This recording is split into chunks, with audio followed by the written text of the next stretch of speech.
is time for our Common Ground segment. Joining us this evening, Virginia Democratic Senator Tim Kane and Texas Republican Senator Ted Cruz. They're working together on bipartisan legislation to combat illicit drugs such as Tranq and fentanyl. Senators, thanks for being here. Senator Kane, first to you. The Stop Tranq Act.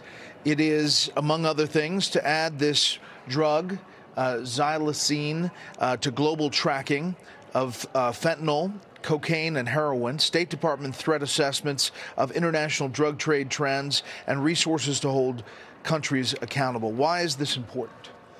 Brett, we do a report every year that the State Department does that really shines the light on what nations around the world are doing to stop drug trafficking.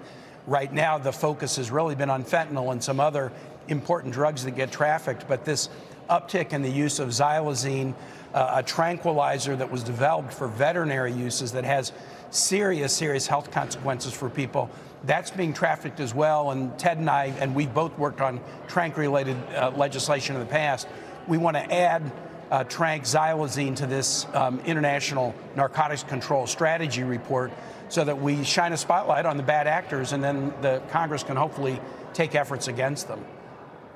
Senator Cruz, how does this happen? Like in the Senate, do you just go to each other and say, this is a good idea? How does it physically, the process happen of getting together on this bipartisan deal?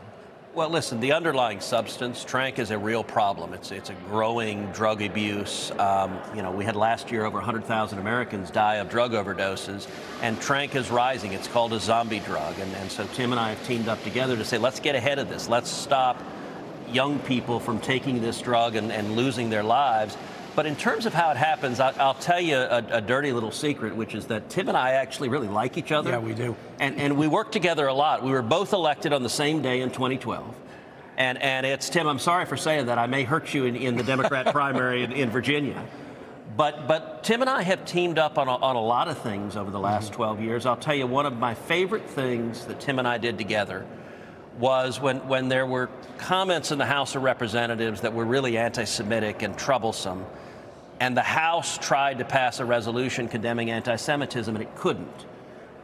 Tim and I sat down and we said, look, can the Senate do better? And we drafted together a resolution that was a clear and unequivocal condemnation of anti-Semitism, and it ended up passing unanimously on the floor of the Senate. I think that was really important to show that not everything is partisan and we can come together on issues that are really important. We do a lot more together than people know. Frankly, Brett, cooperation isn't sexy. So when we do stuff together, it's not likely to get the attention as when we have disagreements. But this is one, look, the effect that this Tranq epidemic is having on Texas, Virginia, you could have any senator stand here and they tell you the same thing. They're really worried about it. And one thing in particular, Tranq gets cut into fentanyl.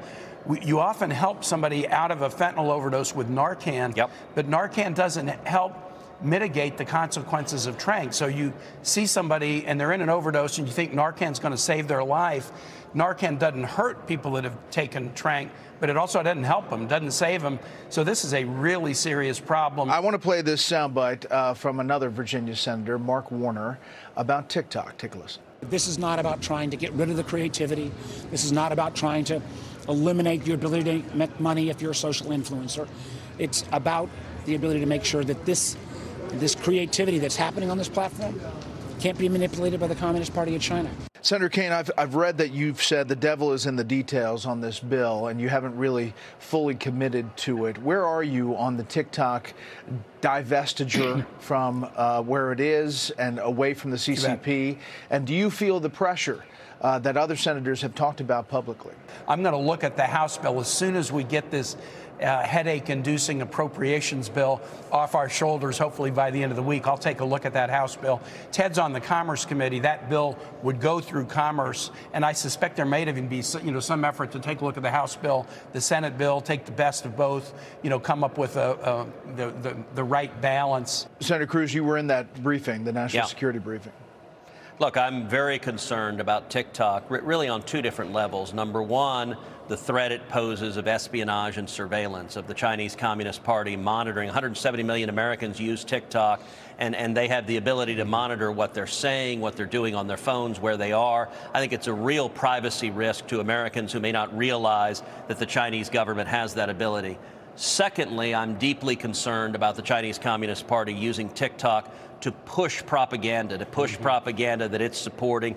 We've seen lots of instances, number one, of their pushing propaganda in support of the Chinese Communist Party, suppressing information about Tiananmen Square, about Hong Kong, about Tibet. And on top of that, they're pushing all sorts of harmful garbage to our kids, self-harm, cutting. You know, it's amazing. TikTok actually has a comparable product that they market in China. And in China, they limit the hours their kids can use it, and they push videos on math and science and education. Yeah. They're trying to have their students study and be really effective. Here, they're pushing our kids to chew Tide Pods. What I think will happen is the Commerce Committee will set it for a markup. We'll consider it on the merits.